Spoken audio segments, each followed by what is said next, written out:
you can call for the puck all you want. I'm taking the shot right now because that's the right play.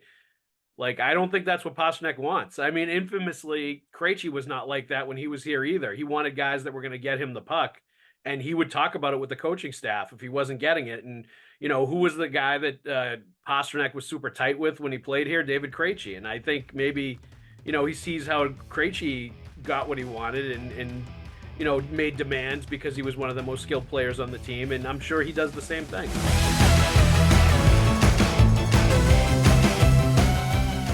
Welcome to another edition of the Pucks with Haggs podcast, powered by Prize Picks, the exclusive daily fantasy partner of the CLNS Media Network. This is the 87th episode of the Pucks with Haggs podcast. I'm your host, Joe Haggerty. You can find my work at joehaggerty.substack.com. Apply for sign up for a premium membership. You get all my NHL and Bruins writing sent straight directly to your inbox. I also file daily during the playoffs for the Boston Sports Journal. So go to bostonsportsjournal.com and check that out. With me today, I have the New England Hockey Journal's Evan Marinofsky. Evan, how's it going?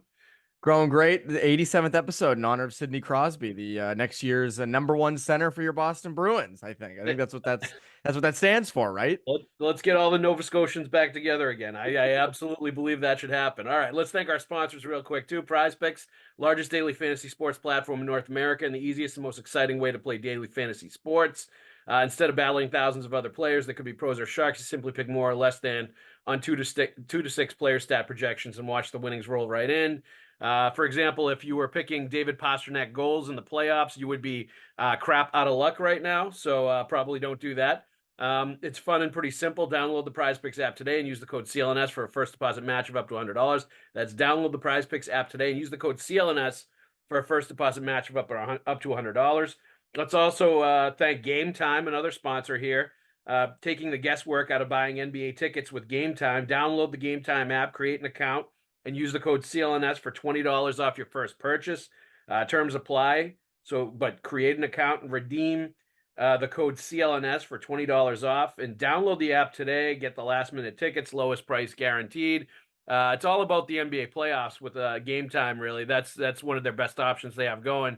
So if you want to get on some of the Celtics action, a team that's actually going to win some playoff rounds and might go all the way to the NBA Finals, Game Time is the app that you want to use and download and buy all your tickets with. All right, Evan, the Bruins lost 2-1 in Game 6. Continues to go down the path. It was a different style game, obviously, than Game 6 against Florida last year. But the result is still the same. Not good enough. It was definitely better. This 2-1 loss in Game 6. The first period was definitely better than Game 5 at home. And I thought it was a better game in general. I thought both teams were playing hard, very conservative, defensive, like playing it safe, dumping the puck a lot, not trying a lot of, creative zone entries. A very low risk game with two teams that didn't want to make the fatal mistake that was going to lose the game. And you could kind of tell that. But 2 shots on net in the first period in Game 5, 1 shot on net in the first period of Game 6 for the Bruins. Just not enough offensive pressure, not enough sustained anything in the offensive zone, not enough second and third chances.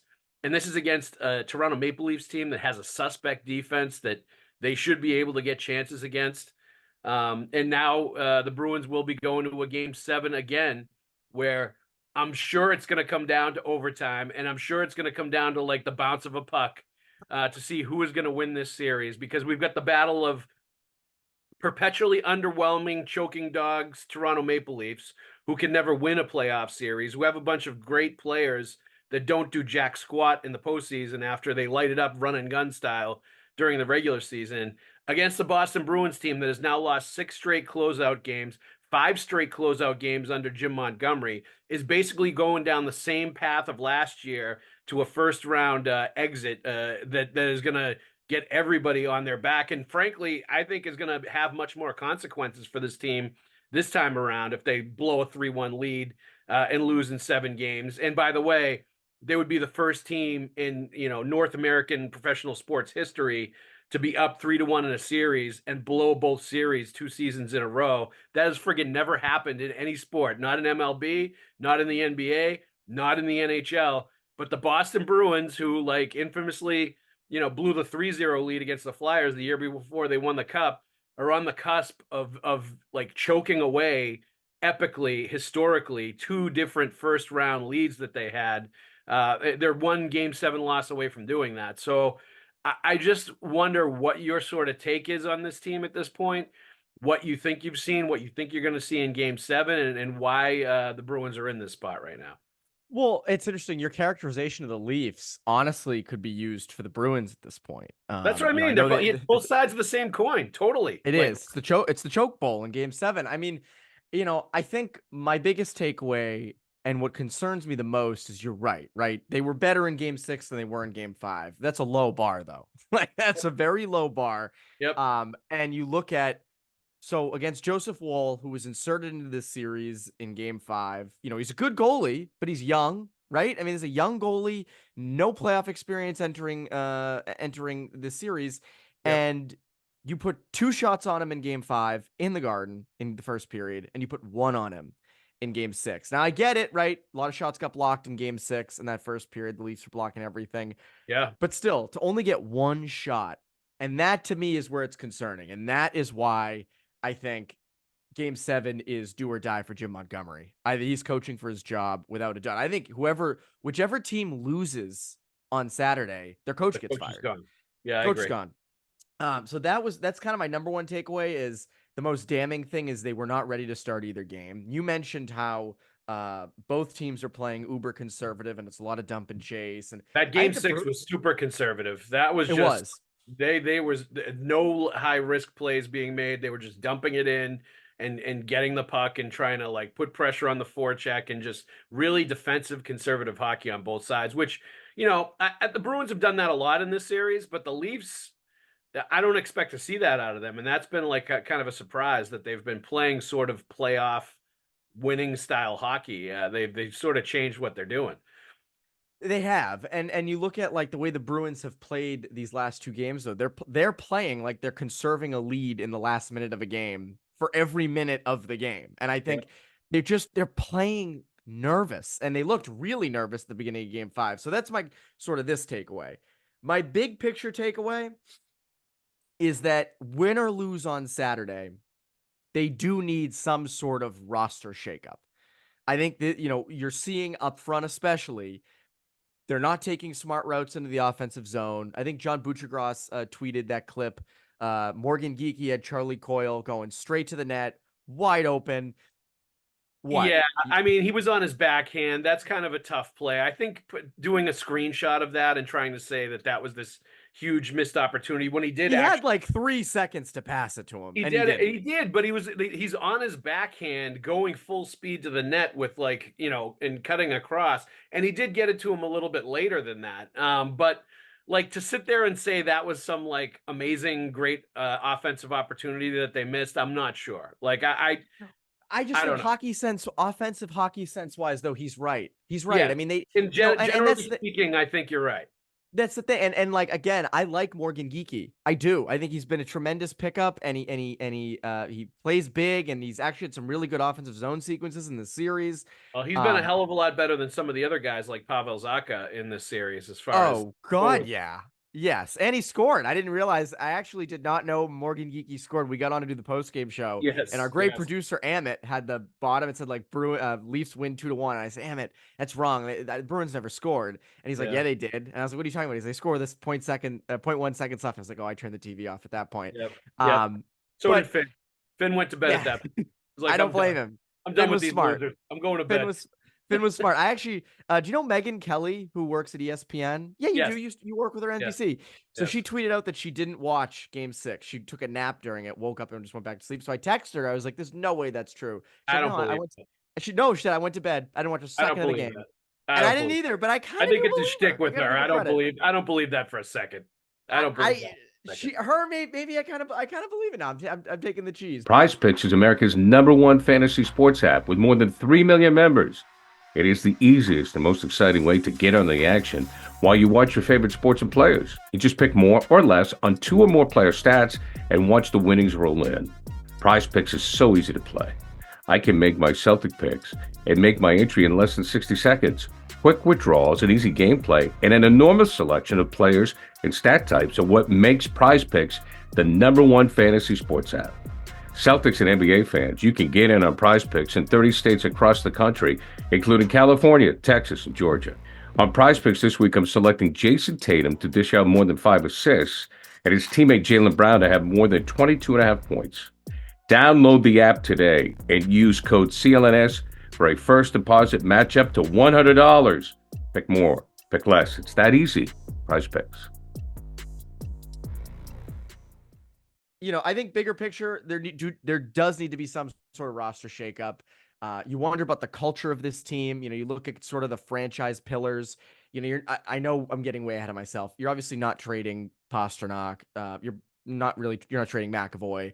But then that next tier, right? I mean, are you looking hard at guys like, if you can get in a package? And I don't know the deals. We haven't got into that. I want to focus on the playoffs. But You start asking questions like Hampus Lindholm, right? Like, this is another playoff series where he has not looked good. Moving the puck out of his own. Carl Corzini and I talk about this after every post game. Yep. Like, he looked good in game 1. I thought he had a terrific game 1, and ever since he has not looked good. And it's there was a sequence. Is there a way you can move him? There's a sequence last night where they almost gave up a goal, and it was because he mishandled a puck in his own end, close to the net. And it turned into this complete cluster around the Boston net, where Leafs several times almost scored a goal, and it was all based on him just not being able to cleanly get the puck, a run-of-the-mill puck coming at him. He started bobbling and couldn't handle. And I agree. He struggles under heavy forecheck. We've seen it now a bunch of playoffs in a row. You start to get physical and really go at him with a heavy forecheck, and he hears the footsteps. He's not as fast as some of the other defensemen, just as far as beating with foot speed.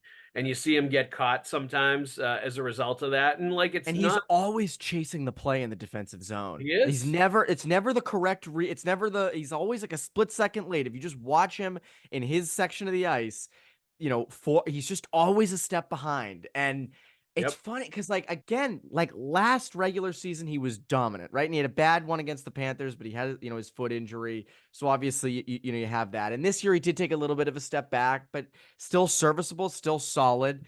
But again, and you nailed it. It's those types of things where it's you can't have that as a number 2 defenseman on a team like this. Well, you will be a step behind sometimes if you're constantly worried about getting lit up like he did against Carolina a few years ago when he got knocked out of the series. I mean, that's what, my opinion when I watch him and when I see him play, I think he is affected by physical heavy forechecking. When it gets really nasty in the playoffs and bodies are flying around and guys are just kamikaze style, blowing you up on the forecheck. I think that's slowing him down. I think that's part of the reason he's cautious to react, is he's trying to make sure or anticipate that he's not going to get his head knocked off by another hit like that, missile that took him out against Carolina. So I agree. I agree that there's going to be some players that are attached to long-term contracts that you're going to have to think about. Certainly, I think Allmark is going to be gone after this year, and they're going to have to show the money to Jeremy Swayman. I think, I think Lindholm's definitely a guy they're going to have to look at. I just don't see anybody I don't see anybody really clamoring for him after seeing what has been going on with him in the playoffs and how he's performed.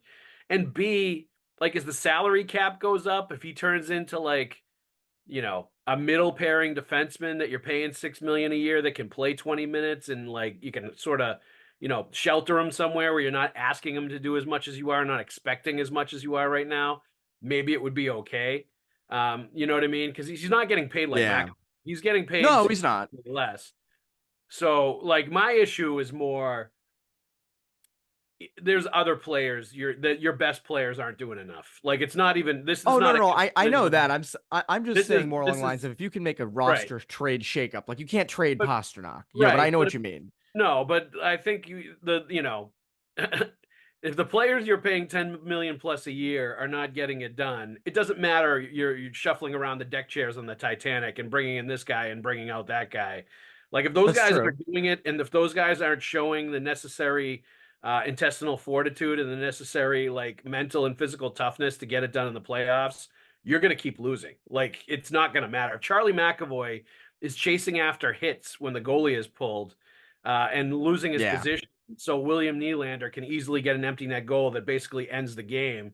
Like, what are you doing there? You know, like I same thing agree. with McAvoy icing the puck under not so much pressure. I don't know. I still don't understand why he iced the puck when he did after Lowry got blasted from behind into the corner boards.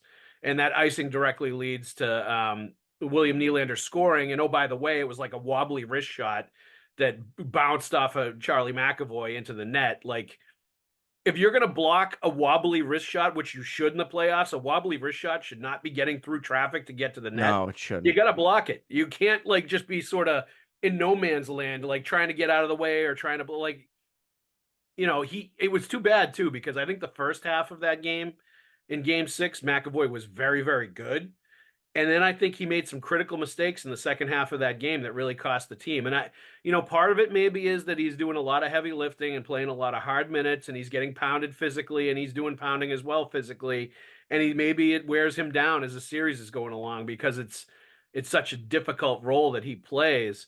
But the second half of that game, he cost you some important plays with mistakes that he made. And he's getting paid like a number one defense. He's your number one guy. If he Yeah. wants to be Mr. Number one Yes. defenseman, you're gonna have to play like it. And to be Well, honest, he's going to make the plays when it matters. You know, he hasn't this series at all. No. And I'm not arguing like he hasn't. Look at the Matthews breakaway. Yeah. What was the other one? There was another key mistake that he made. Oh, puck watching in game 5 on the overtime winner. Like it's little things like that and as a number one defenseman, you can't be doing that. And I agree with you. Like, I keep going back to like, and again, this was a special scenario, right? The Tkachuk for Huberdeau trade. Now that was mainly done because Florida I think Huberdeau was like a year away from his long-term deal, and Tkachuk didn't want to be in Calgary anymore. So that kind of just sprung about, but that wasn't something that was talked about at the time. But Huberdeau was a top guy on that Panthers team. That was like they traded a huge piece in Jonathan Huberdeau, and instead of locking him up. And now again, McAvoy's locked up long term. Pastrnak is locked up long term. Those are hard to deal. Hampus Lindholm is locked up long term. That's hard to deal. I was saying to Carl Corzini, like, if I'm dealing Lindholm, I want to get something, right? Like, I'm not just dealing Lindholm to just deal Lindholm. No. It's not a salary dump or something like that. Like, I'm just saying, like, considering it, right? Like, if nothing pops up with that, then fine. But I think the better course with Lindholm is just hope that Mason Lowry really develops into like that's true. Frontline defenseman that you can count on in some of those situations, and he's been good this series. He's been very good. So like, as long as that kind of guy develops into somebody that can play like 25 minutes and play in all situations and move the puck and is your offensive defenseman, I think you can deal with Lindholm being like in your middle pairing, playing 20 minutes, being part of your top 4, but you're not expecting as much out of him as you are right now. And it'll make it a little easier to deal with him. Like, he's still a good defenseman that can play a lot of minutes during the regular season. I just think we've come to see that you can't really count on him in the playoffs to even be what he is during the regular season. You have to put him, sort of shelter him in the role that he's playing a little bit. One thing that they haven't done enough, though, I think in this series that they did during the end of the regular season, I thought was very good, was putting Lindholm and McAvoy together as a pairing. Like, we have not seen that much at all in these playoffs, and maybe they should, look at that a little bit and see if that can change things. If they can put those two guys together and have them play like 30 minutes of the game, like cut the game in half, and maybe that will allow them a little more success. Because I think, this game 7, you should be playing McAvoy 30 minutes. You should be playing Pastrnak 21, 22 minutes. You should be playing Marchand 20 plus minutes. Like, all your horses should be playing a ton in this final game.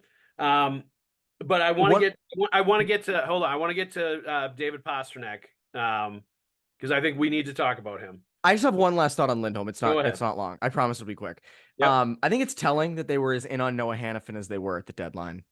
Because you have a guy, right? Like, you have a top pairing guy allegedly in Lindholm. You have Lowry waiting in the wings. You're a team in transition, and you feel a need to be in on Hannafin. And I get that. I get Hannafin's upgrade. We talked about this a lot, but I think it's telling. I think, it was also, I think, a consideration of like maybe looking into trading him and locking up Orlov last year as well. That's right. I forgot about Orlov. Like I think there's been a few times where the Bruins have kind of showed their hand that they're not exactly super confident in Hampus Lindholm and the player that he is now after signing him to the extension, just based on what he's done in the playoffs. Like he's fine during the regular season. He makes his share of mistakes. Every defenseman that plays like that many minutes is going to, or Oh most. yeah. But the problem is he becomes a different player in the playoffs, that especially under duress of the forecheck, and I think that's a real problem. But let's get to David Pastrnak here. 2 goals and 4 points in 6 games in the series. Really not a difference maker 5-on-5 at any point No. in the series.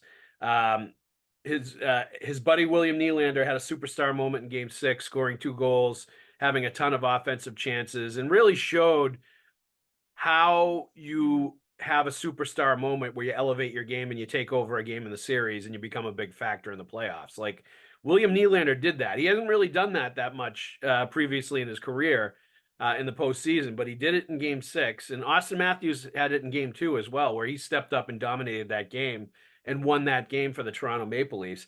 David Pastrnak has not had a superstar moment in this series. The guy that was carrying them earlier in the series was Brad Marchand.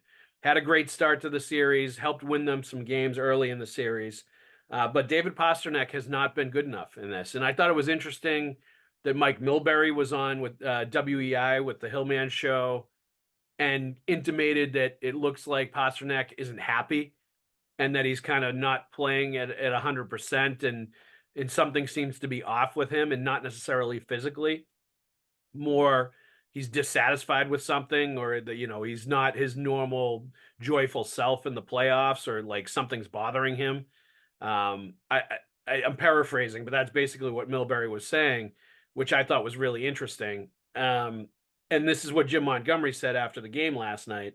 Your best players need to be your best players this time of year. I think the effort is tremendous, but they need to come through with big-time plays and big-time moments. Brad Marchand has done that in the series, has done that earlier in the series. Pasta needs to step up.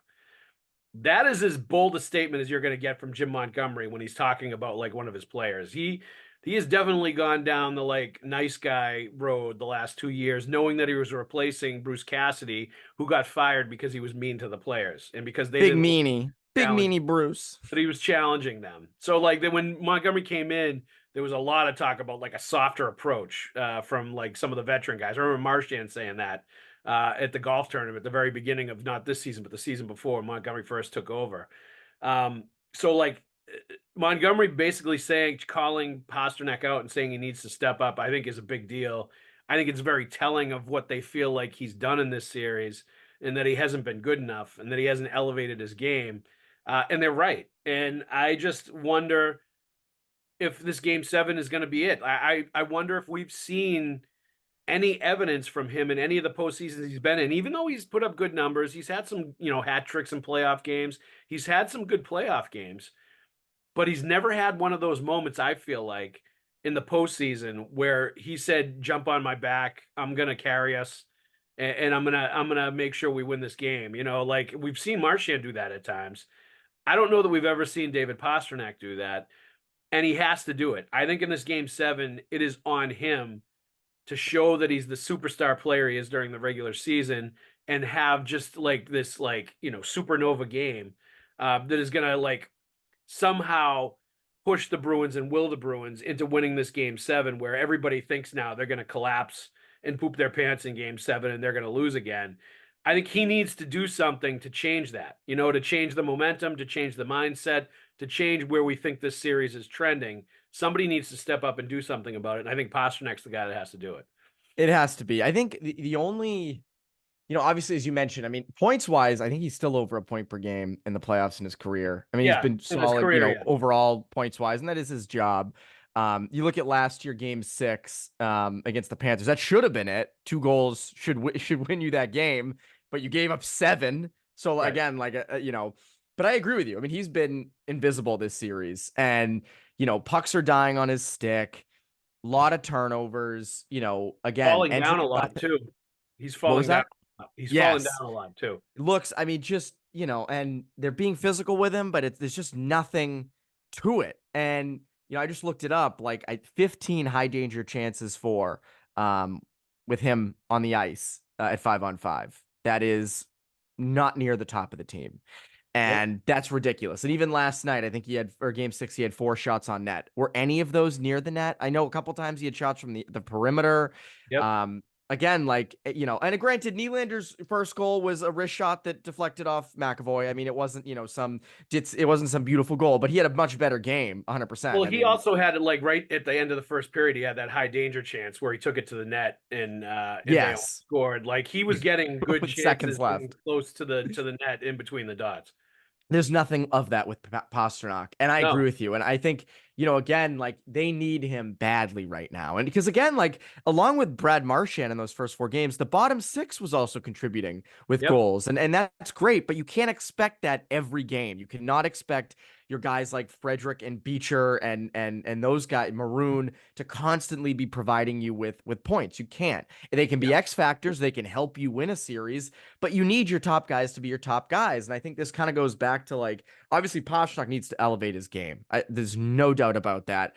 But I also think it goes back to like, during the regular season, he was fine with just Zacha and Heinen on his left. Like he elevated them. That's great. But in the postseason, when you're playing the same team sometimes 7 times in a small span, and they're game planning around you, does he need a better center? Does he need a better wing on the other side? I'm not making excuses for Pastrnak. I'm just saying, like, long term, you do have this guy forever. He is a goal scorer. Do you need better guys around him? I think that's a bigger picture question with him, along with, again, like if he can't, what's funny is against the Panthers last year, he had 5 goals in the 7 games. 1 was in game 7, 2 were in game 6. And he did come up in the big moments. And I thought the Panthers were a more physical, more brutal team at times than the Maple Leafs can be, even though the Maple Leafs have hit a lot this series. So I find it interesting that the Leafs, that he's having this much trouble, but I don't even think it's just the Leafs. I think it's also him. No, it's him. Yeah. It's him too. Like you mentioned the falling down. There's just nothing's happening. Like puck, he grabs the puck, goes in the offensive zone, gets a zone entry, and it just goes nowhere. And like, that's odd for him, like and that's where, like, is it better players? Is it him? I think it's a combination of a lot of things, but you're right. He has been bad. Yeah. I mean, is he unhappy that, they broke up the power play units and he's on the power play with Kevin Shattenkirk while, and that's ridiculous. If that is what that, I'm telling you, Evan, like these are the things I think you can't rule out if somebody is not hurt and if look like they're going at half speed or going through the motions. And like he's talked about like why he's not scoring, and he said, I'm not shooting the puck. And maybe that's him trying to say that like they're not setting him up for shots on the power play, so he's not getting to shoot the puck on the power play. Like, so I feel like something is not right with Pastrnak, and it's not good. And he still has a chance to make it right, elevate his game, put everybody on his back, and win game 7 in advance. And like everything that's happened previously in this series is going to go away if they win game 7. I was going to say, if they win game 7, we're just like, all right, move. It's all going to go away. Second round, because you experienced this in 2013 and 2018. I wasn't around for that, but when they did that, I imagine it was similar. I mean, 2013, it was like Claude's gone if they lose, right? And I don't remember what the narrative was in 2018, but it couldn't have been good after being up 3-1 and blowing that lead. So no, it wasn't, and like it wasn't good in 2019 at points either, because there was like there was a lot of pressure on them to like win that Stanley Cup. That second one is kind of legacy cup for Chara, Bergeron, like a lot of those guys. And there were issues like this, like that didn't become public, but like, there were egos involved, and there were players that didn't want other players on the power play, and there was stuff like that going on. Like these things happen. I know, but it's such youth hockey stuff. I know you're right. Yeah, but you're right. You're right. They're grown-up youth hockey players, Evan. These things happen. I know. Like, I know. It's the same thing at every level with every hockey team. Most guys are not going to be super happy with everything, every situation that they're in. Some guys are going to be very particular about like, who's setting them up, who they're playing with, like all that stuff, like where they want the puck.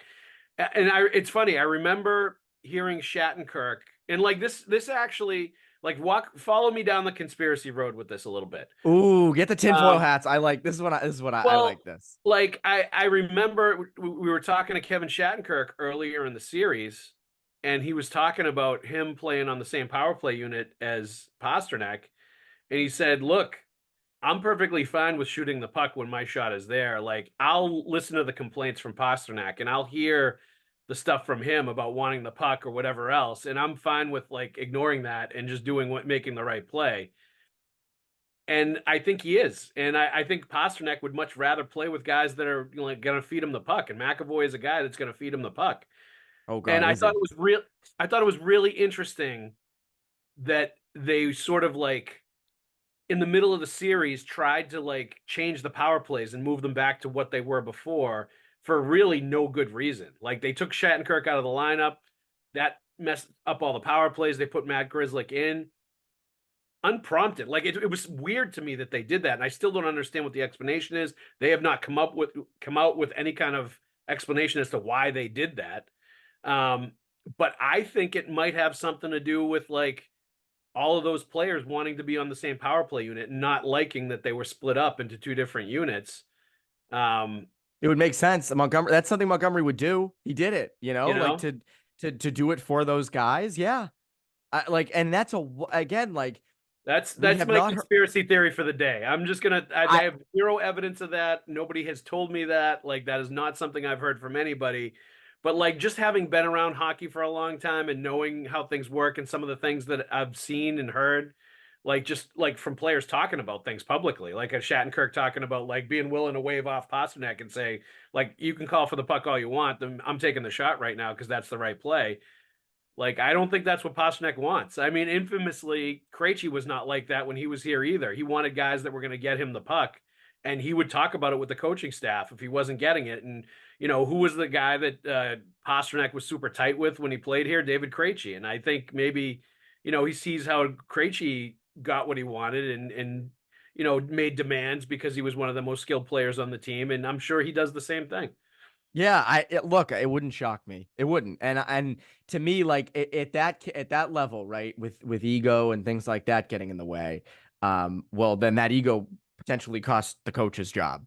And granted, the coach shouldn't be beholden to them on that stuff. Well, but that's why sometimes you're the coach, you just need to do what you think is right. Like, and that's probably part of the reason why you're hearing Montgomery now calling out Pastrnak. It's like, dude, you got to deliver. Like, yeah. If you're gonna like be the player that's getting paid all this money and all these accolades and all these things are gonna happen, like you've got to step up and meet the moment and be ready to meet it and be ready to be the superstar player that you are. Otherwise, why are we doing all this? Like why are we focusing an entire power play around you? Why are we putting you in these prime positions if you can't get it done when we need it most in the playoffs?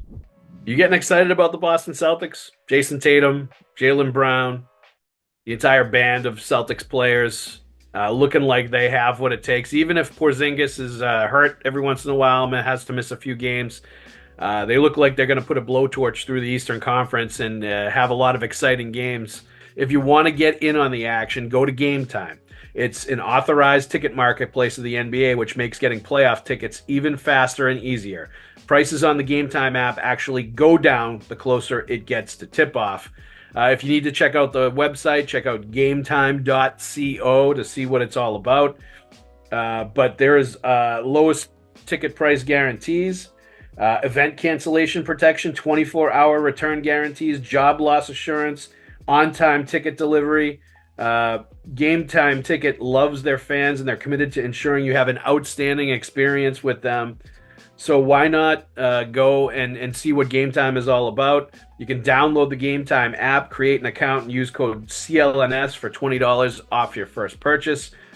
Terms apply, but again, create an account and redeem the code CLNS for $20 off. Download the Game Time app today. Last-minute tickets, flash deals, zone deals. It's easy to find and buy MLB tickets in addition to the NBA playoffs for every kind of event in the arenas. Views from all seats in the venue, lowest price guarantee, event cancellation protection, all of that stuff. Game Time is an app worth checking out. So download the Game Time app today, create an account, and redeem the code CLNS for $20 off. Download it. Last minute tickets, lowest price, guaranteed. Game time. Do you think there's a problem with the room? I mean, like, look, I don't think I think they're all good guys. I think they're all good hockey players, good people. I think Brad Marchand's a good leader. But I think inherent in the way they performed in these last two playoffs, it would tell you that something isn't right. You know, it would Yeah. tell you that like something of the makeup or something of the way that room is constituted or the players that are in there, something's not quite right as it should be, just based on the way they're performing in these closeout games. The way they're performing, the way they've performed 2 straight years when they had a 3-1 lead in the series, it says to me that something's not right, especially this year. Like the two starts they got off to in game 5 and game 6 were horrible. Unacceptable. And Because again, I think it's nerves as much as anything else. I think there was a tightness and there was a nervousness, but I think I think there's also a little bit of a lack of toughness with this team, to be honest with you, mentally and physically. yeah, We mental. see it over and over again. Like again, we've talked about this. Montgomery's coaching for his job, so they lose Saturday. He is done. You can't lose 2 straight years, 3-1 in the first round. But does that fix it? And I'm not saying he should stay. If you're the head coach, if you're the head honcho of a team that just blew 2 straight 3-1 leads in a first round and lost the series, you should be gone. But is that gonna fix it? That's where I come in with like there should be some roster shakeups too. Maybe this core needs a little bit of a shock. Like. That's kind of where I come from on that. And that's why when I mentioned like Lindholm and some of these guys, it's like kind of spitballing who could be out there as a trade that would shake things up a bit, getting someone else in here. Or is there a 1-for-1 out there? And the other part, here's the other fun thing, Haggs, right? And we haven't got to this point yet. It's still a ways away, but it's going to be really fun if they lose Saturday. So there'd be 3 straight first round exits. They do not pick in this draft until the 4th round, and they have 4, 5, 6, and that's it. So as of now, they have 3 draft picks, 3. And again, that doesn't mean that even if you had a first, that they could help next year. But at least it's a little bit of okay, we got this guy in the pipeline, that guy. That's another fun aspect is if they lose in the first round. And again, that wasn't a thing that happened really this year, but it's still like another just kind of a punch. That just underscores how bad last year's choke was with that team that they had, because they traded all these draft picks away, and they don't have these assets because they were going for it last year. So, it continues to underscore what a massive disappointment that was. But like I agree with you, but the thing is, like, do you really need to make like massive wholesale changes to this team when you knew this team was flawed to begin with this year? And I've been consistent. I don't think they're going to win the cup this year. I didn't think they had the talent to win the cup. They weren't built to win the cup this year. I agree with that. And like what we're seeing now, for the most part, is that the weaknesses we thought they were going to have in the playoffs are cropping up. Their centers aren't good enough as far as puck possession and keeping the puck in the offensive zone. Their centers aren't good enough when it comes to winning faceoffs and maintaining puck possession.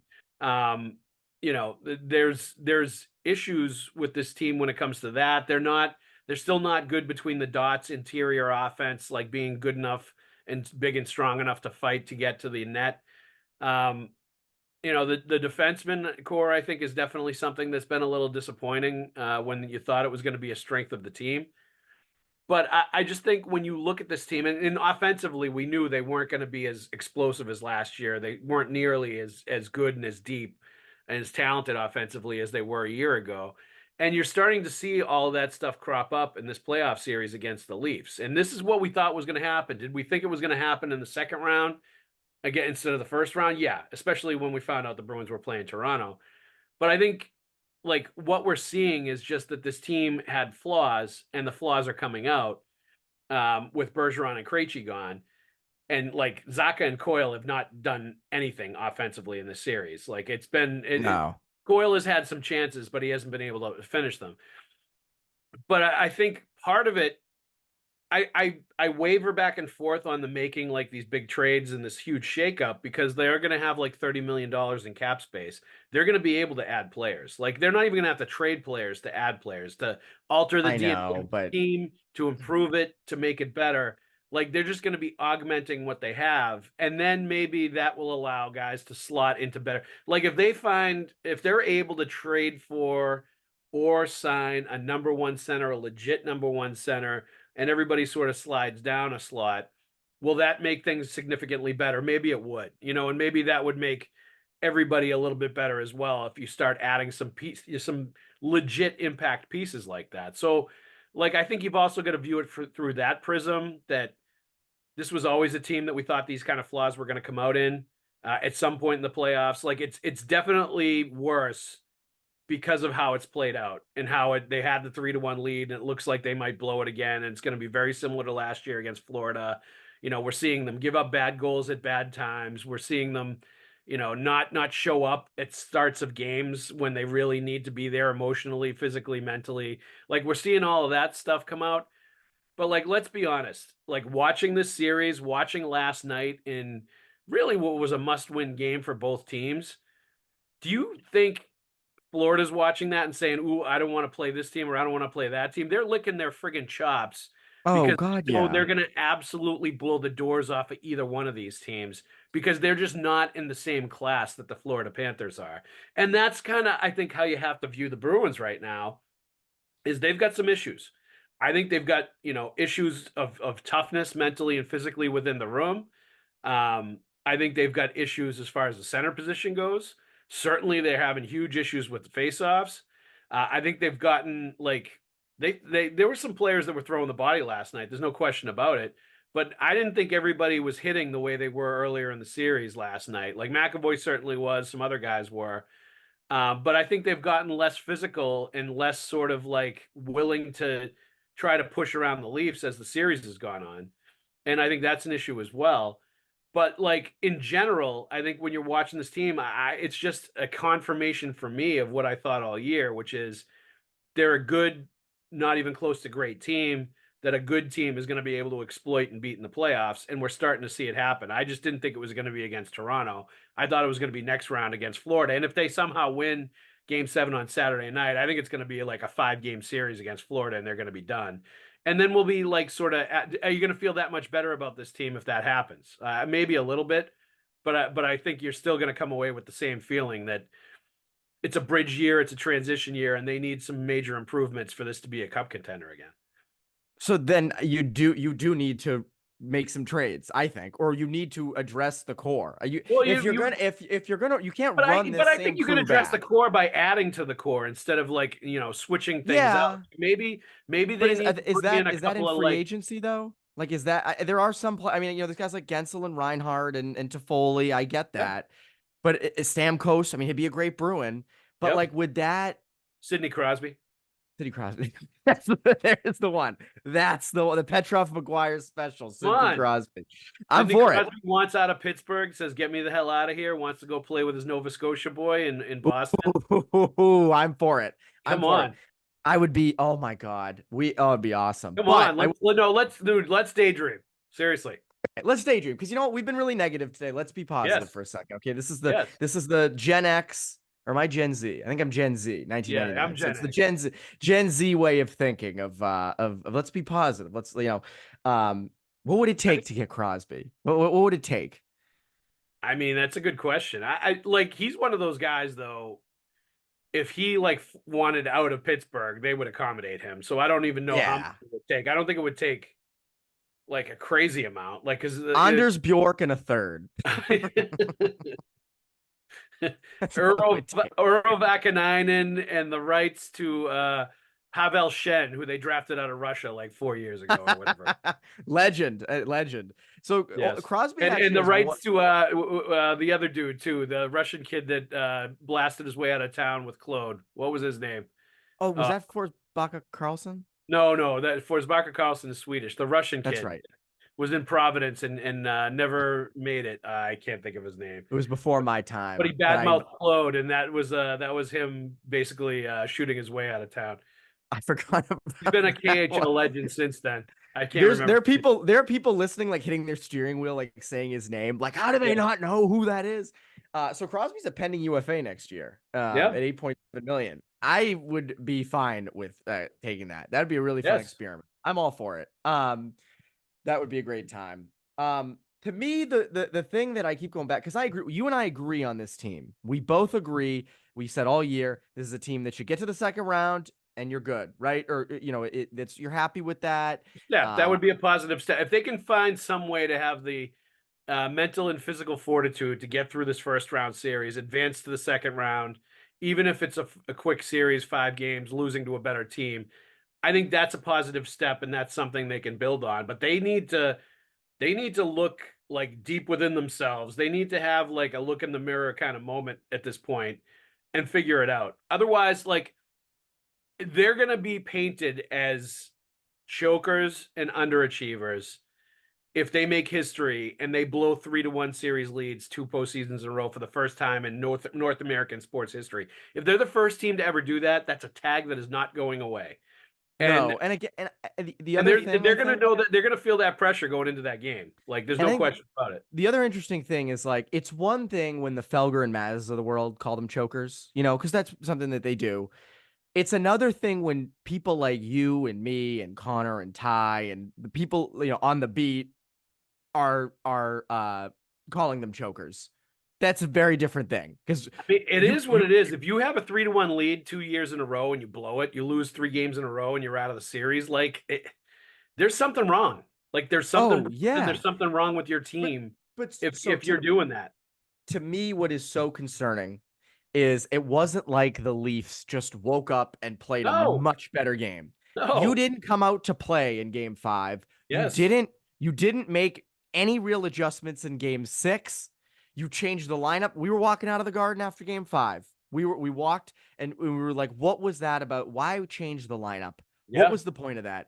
And I think the lineup changes and the lack of on-ice adjustments to what Toronto was doing. They're clogging the neutral zone. They're on top of you in the offensive zone. Go low to high, spread things out. Like there's none of that. And to me, like just not coming to play. It really is those 2 first periods that are so damning to me because it's like 2 elimination games. You get 2 cracks at the Leafs with a safety net in the series, and that you have another game if you lose.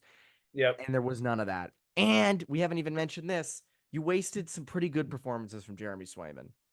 And you wasted games where Austin Matthews was hurt and couldn't play. We haven't even mentioned that. I like how we haven't even touched game 7. No, we haven't even approached game 7. Because I wouldn't either. I'm telling you right now, like this is what's going to happen, Evan. It's going to go to overtime. It's probably going to be like a 1-1 game. It's going to go overtime, and then it's going to be like a weird bounce of a puck, and that's how the game's going to end. Like when you allow yourself to get cruel.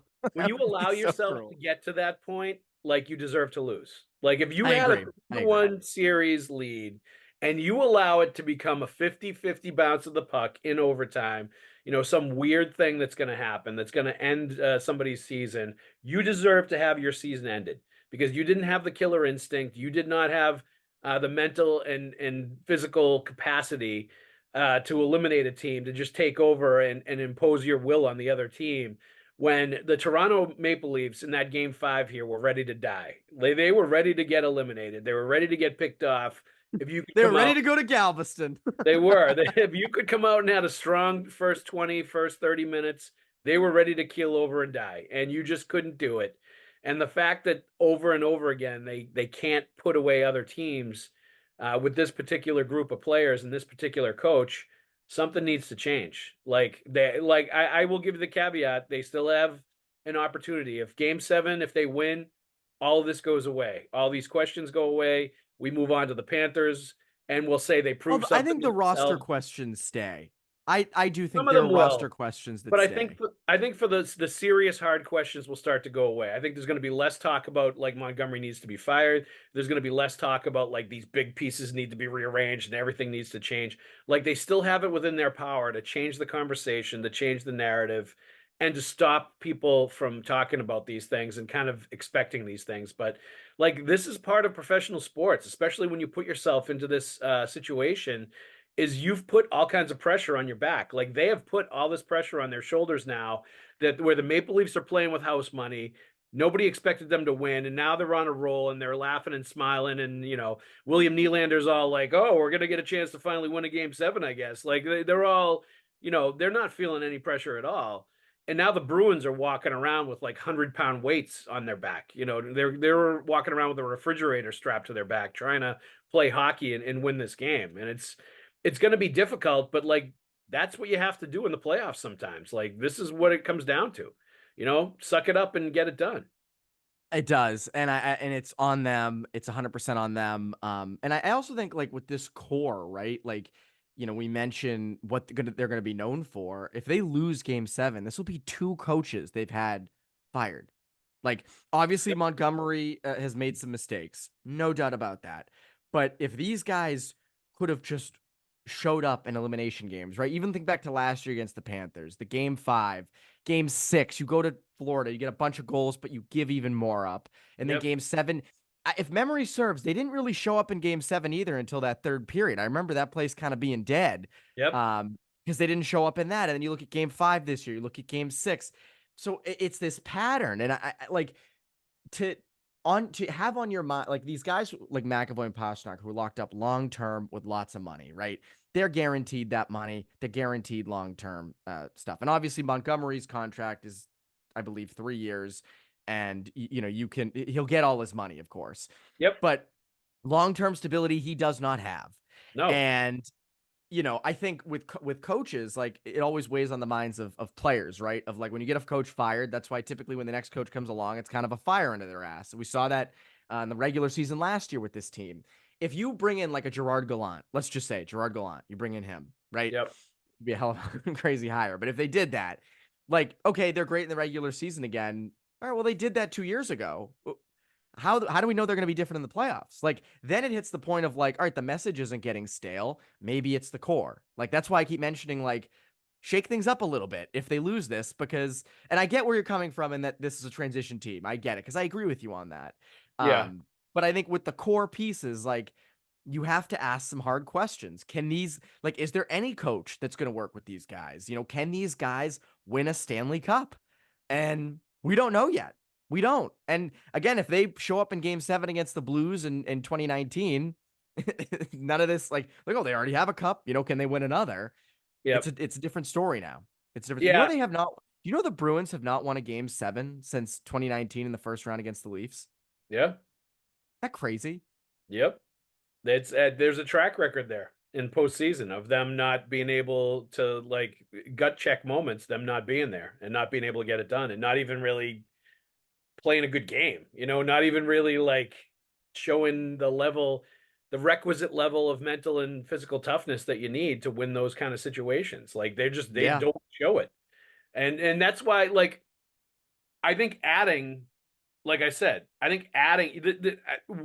we're saying kind of the same thing, but like the core group, if you're saying there's something wrong with the core group now, you can change the core group by adding to the core group without subtracting too much and changing the roles of the people within the core group, the leadership level that they are, the role that they play on the ice, all of that stuff. Like, I think that is a way to do it because like, there's certain players you're not going to trade away because you're not going to be able to replace them, or it's just not realistic to be able to trade them away. Like, I know. I don't think trading away Hampus Lindholm is very realistic because I just don't think anybody's going to trade for him. And I don't think anybody's going to give you anything close to equal value. I think that would turn into a trade where other GMs would view you as, oh, you're trying to get rid of this contract, so I want X, Y, and Z from you in addition to him. Like, I think other teams would be looking to get things from you because they feel like you're just trying to get rid of the contract instead of like making a hockey trade for the player. So like Allmark is the one that's going to get traded. And when he gets traded, they're going to have a lot of salary cap space. They're going to have the freedom to, yes, they could move a roster player, if it helps them make the deal and it helps them get a player to come here that they really wanted, they've targeted. But like, do I see them trading Charlie McAvoy? Do I see them trading David Pastrnak? Do I see them trading Brad Marchand? No, I don't see them trading any of those players. Like, and those are the most influential, most important pieces of this team. You know, you can talk about trading Hampus Lindholm, but does that really significantly change the sort of core group and how you view them? It doesn't for me. You know, I mean, I think he's an important piece, but like, you know, I think a lot of the rubber meeting the road here comes down to their best players and their captains and them needing to be able to get it done, you know, and them rising to the occasion. And maybe with McAvoy, some of the mistakes he made in the second half of that game 6 was him trying too hard to make an impact and him trying to do too much, you know, instead of just doing his role. But like, I don't know. I just think we're seeing too much mounting evidence that too many of their best players can't get it done when they need to in the playoffs, and that's going to continue to be a problem no matter who they bring in or bring out. You know, as long as those are your best players. So do we need to question them? Is my point. Like, do we then start to have those conversations? And again, that's radical. I don't think radical. so. I don't think you can. And they won't do it. They won't do it. They will not. I think you need McAvoy to add or to them. Pastrnak. Like you need to add pieces to them that are going to bring the best out of them. Like sometimes you need to add another element or two that is all said and going to allow those other players to like flourish in a different way or perform better. Like if you got a playmaking center to put with David Pastrnak, I think a lot of problems might be solved. You know, it would help. I agree. If you could get a number one center, I completely agree. But how are you doing that? Yeah. Right? Like, you don't have the future pieces to do it. So you don't. I was talking to Pat Donnelly about with him about this morning. Right? Like you don't have you don't have the first round picks to deal.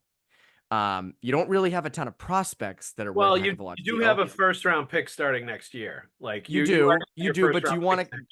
If you're a team in retool, do you want to keep trading those firsts? Now, the one thing, if you get a chance to get a franchise center and lock them up, I think they would probably give up a first round pick to do. They would, but another interesting piece, and again, we can get into this more because this feels like it might be a long off season, so we need to save some topics.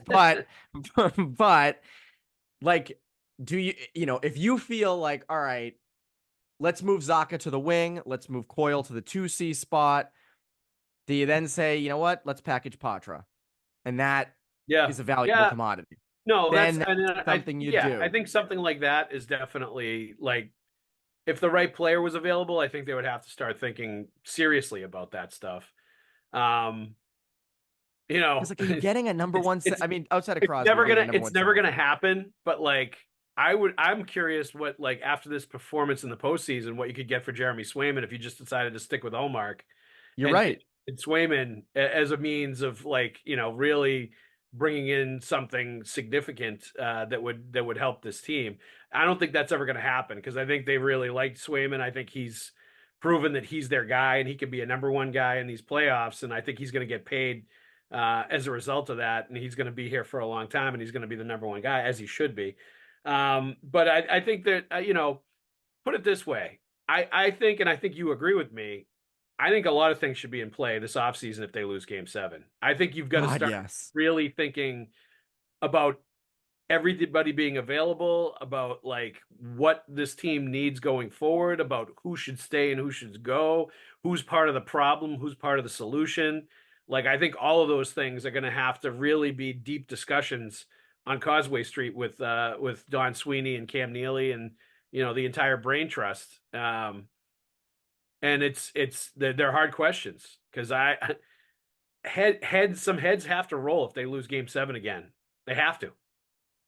Absolutely. And again, you're right. And again, like, it's funny because, like, we look at it as Montgomery's the easy one, right? That's first on the list if you lose game 7, 100%. But then as we've said, like, it runs deeper. It clearly runs deeper than him. And, you know, do they need harder coaching throughout the season? Is it mindset? Like, it's all these things. And I like, to me, that's where you have to ask those tough questions. And it's interesting because I think, you know, you and I agree on this too. Like, it's a team in transition. So if they went into this first round and even after the regular season they had and they lost like in 5 games, would be like, wow, they were, you know, they overperformed all year, but look at the roster. I mean, you know, Zacha, Coyle, Geeky would do that. Hey, the Lakers just fired their head coach after 2 seasons. I just saw the little notification. So this is another coach after 2 seasons. LeBron got his way. LeBron got his way. But, you know, it's the fact that you're up and then you don't show up in the big moments in the elimination games. And again, you said it. If they win game 7, I mean, I still think there will be a lot of roster questions. I still think we're going to talk most of the offseason. I mean, there's nothing else to talk about in the offseason, but Yeah. we'll be talking a lot about who's replacing who and do you keep Jake DeBrusk and all that stuff. But if they lose, if they win, a lot of the Montgomery stuff most likely goes away. But if they lose, this is all on the table. We'll probably do this exact same. You'll do this exact same podcast next week. We'll be talking the same things. It's just gonna, we're gonna be rehashing all of it. I mean, I think some things will be a lot more clear after we see who shows up and who doesn't in Game 7. I think that'll be interesting. But yeah, all right, let's get our tweet of the week before we sign off here, because we've kicked around the Bruins corpse before it's even dead long enough today. The question of the week from Putin's mother on Twitter. Oh my God! Who had the forethought to lock up that name on social media? That's unbelievable. Having lost like 60 of the last 80 faceoffs will get you what you deserve. Also, if Monty loses back-to-back 3-1 leads, he has to go. Sorry that can't happen. Now 0 for 5 in the last 5 closeout games. I think that goes without saying. I think that's part of the reason he called out David Pastrnak, is because I think Montgomery knows that, like, if the ship goes down, he's done, and he's going to go down swinging if that's going to happen. I just think it's too late. Like, But I, he was hard line a lot this year. I will say, like, more than he was. He was harder than last year for sure. He was harder on them, but I still felt like at times not hard enough in certain ways, and certainly not critical enough of them, like with us. I think that's something he still, for the most part, avoided, and I think that's something that a coach has to use as a tool to motivate sometimes, and it's something. Especially, you Gen Y guys with your social media upbringing, I think are very Gen Z. Have some respect. Have some respect for the youngins. But like I think Gen Z types are very sort of hyper aware of what's being said about them, on social media, whatever. And I think with the athletes, you see that a lot. Like, they have family members constantly feeding them, this is what somebody's saying about you on Instagram or Twitter or whatever. That is so cruel. If my mom sent me like anti-tweets about me, I'd be like, can you not? Seriously. Can you not? But I think they've grown up, like, not knowing how to deal with that, or having a hard time dealing with that, or being very impacted by it, where it's not the case so much with, I think, older athletes and other generations. So, like, I think they're sensitive to coaches' criticism in a different way than, past generations were. And older players were, and players that didn't pay so much attention to that. And I think it's still a tool that coaches should be able to use and should use, and just have the courage to do it, and the not backbone, but like just the forcefulness to do it, even if they know there's going to be blowback. I think this was a unique situation with Montgomery, because Cassidy basically got fired for doing that. So I think he's constantly avoided doing it because he feels like that's probably the path to go down and get fired, is by doing the same thing that got the last guy fired. But at a certain point, when nothing else is working and when you're desperate, like, you've got to do it. And I think that's what he did, saying Pasta needs to step up. That's like calling out somebody in a pretty, specific way. Yeah, and things have gone down quickly. I mean, again, like, does he do it after Game 5? That's one loss. It's like, okay, maybe we come out better in Game 6. I think it's an interesting dynamic, and this is a whole other podcast when you think about, like, for so many years, coaches were not meant to be liked. Remember, like, Herb Brooks and Miracle is like, if you need a friend, talk to Doc or the assistant. Yes. Like, don't talk to me, And I think back then, and even with guys like Cassidy, right? Like, when they weren't boys with the players. I'm not saying Montgomery's like best friends with these guys, but he's more likable, and he's supposed to be kind of more, a player's coach. There's a little more college rah-rah with him, I think, than there was with Cassidy. And that's where, like, if you call a player out, like, we're friends. We, you like me, I like you, all this stuff, right? If you start saying, like, and let's say you were my coach and you were really nice to me and everything, and then you start going to me and be like, man, Evan's got to start playing better. We need him more. This and that. I'd be like, man, that's like, kind of personal. Like I thought he really liked me. Whereas if you were on my ass all the time and you Yep. go in the media and you're like, oh, Evan's got to be way better. I'm like, I want to prove this jackass wrong. I want to prove Yeah. my coach wrong. And I think Yep. that's sort of that's been a shift where like you wanted to prove your coach wrong, and you wanted to like with Tom Brady, right? Like all the new stuff with the dynasty. I know we're going off track here, but like it was a lot of he's so mean to Tom. Well, that's how Brady got motivated. Like Yep. Brady got motivated by you doubting him, and Bill knew that. And I think you see it with a lot of these athletes. Like you need to be pushed.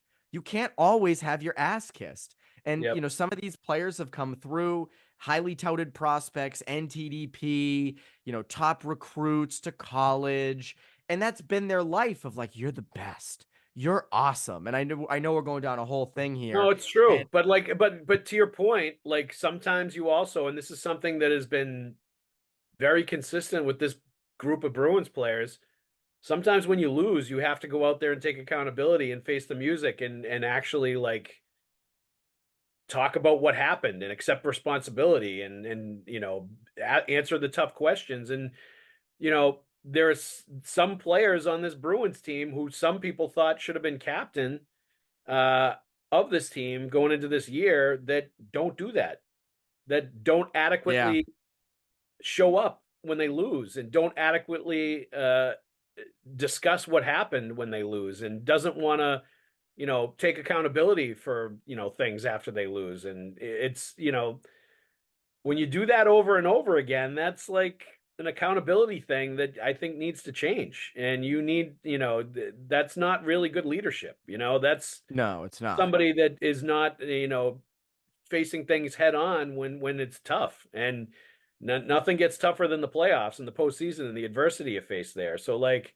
I think there's bits and pieces and shreds here of why we see some of the things that we see when the going gets tough in the playoffs. But these are also young players in their 20s that can all of a sudden a light bulb can go off and things can change, and you can change your reputation or change how people think of you by going out and having one great game. That sometimes is all it takes in a game 7 type situation for the narrative and the conversation to change. So let's hope, Evan, that maybe some of these players get the memo on that so we can continue to cover playoff hockey for a few more weeks and have some more of these It would be nice, wouldn't it? animated podcast discussions. But like, let's also thank our sponsors real quick before we go.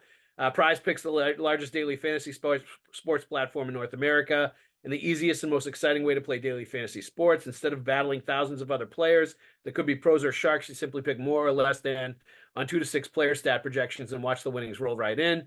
It's fun and pretty simple. Download the Prize Picks app today and use the code CLNS for a first deposit match of up to $100. That's download the Prize Picks app today and use the code CLNS for a first deposit match of up to $100. Let's also thank Game Time, gametime.co. If you want to take a look at their ticket services for the NBA playoffs, it's pretty awesome. You download the Game Time app, create an account, and use the code CLNS for $20 off your first purchase. Take the guesswork out of buying NBA tickets with Game Time, and you can go watch the Boston Celtics as they romp through the Eastern Conference like the Bruins are not going to be able to do. Hopefully. Terms apply.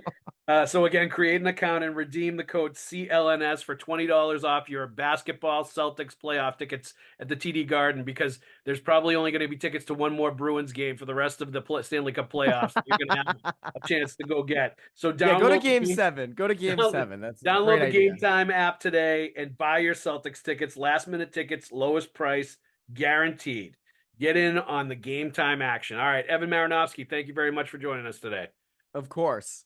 Everybody else, hopefully next week when we come back to the Pucks with Haggs podcast, we're previewing, setting up, or talking about game 1 of the second round against the Florida Panthers, instead of picking apart the dead body of the Boston Bruins. Hopefully that doesn't happen. Everybody else, thank you for listening. We'll see you at the rink.